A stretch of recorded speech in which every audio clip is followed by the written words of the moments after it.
आहे पब्लिक, जसं तुम्हाला सांगितलं होतं आपल्या भावाला भेटण्यासाठी जायचं आहे आपल्याला अक्कलपाड्याला. मग काय फायनली रेडी झालो आणि निघालो बरं का. घराकडनं निघालो मस्त रस्त्याच्या दिशेने. कपडे बिपडे पण तुम्ही म्हणत असाल काय ब्लॉगमध्ये तेच कपडे दाखवतो आपल्याला. आज कपडे पण घ्यायचे होते बरं का. मग काय फायनली लोकल रिक्षाने बसलो बरं का. आणि रिक्षामध्ये बसलो आता काय निघायचंच आहे आपल्याला. डायरेक्ट अक्कलपाड्याची रिक्षा सापडून गेली. फायनली घरी बिरी आलो आणि आपल्या मोठ्या भावाला भेटला. आणि तुम्ही म्हणत असाल हे बॉक्स कावर दाखवतं आहे, या बॉक्समध्ये आहे फेफची कट करण्याचं मशीन. आणि हे मशीन पण घ्यायचं होतं आपल्याला, इथं भेटतं आणि आपल्या मोठ्या भावाला पण भेटायचं होतं. मग काय फायनली हे मशीन मस्त पॅकिंग केलेलं होतं. आता त्याला बाहेर काढलं. आपला मोठा भाऊ म्हणे तुला म्हणजे कसं चालू करता, काय चालू करता सर्व सांगतो म्हणे.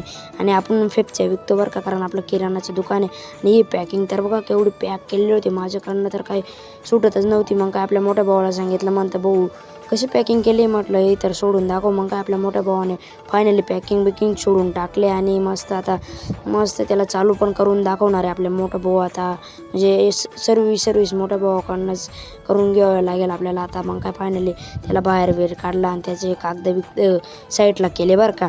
मग काय फायनली त्याला आता उचललं आणि आपला मोठा भाऊ म्हणे फेपच्या अशा कट करायच्या बरं काय. बघा अशा प्रकारे त्याला असं दाबायचं वरून 10 दंडा. आणि फायनली मग काय बोर्डाला लावलं, बटन चालू केलं. आणि म्हणजे 6-7 वरच्या वरती करायचं भाऊ. आणि लगे फेफचीचा कागद घेतला आणि पॅकिंग करून दाखवलं बरं का मला. हे बघा अशा प्रकारे.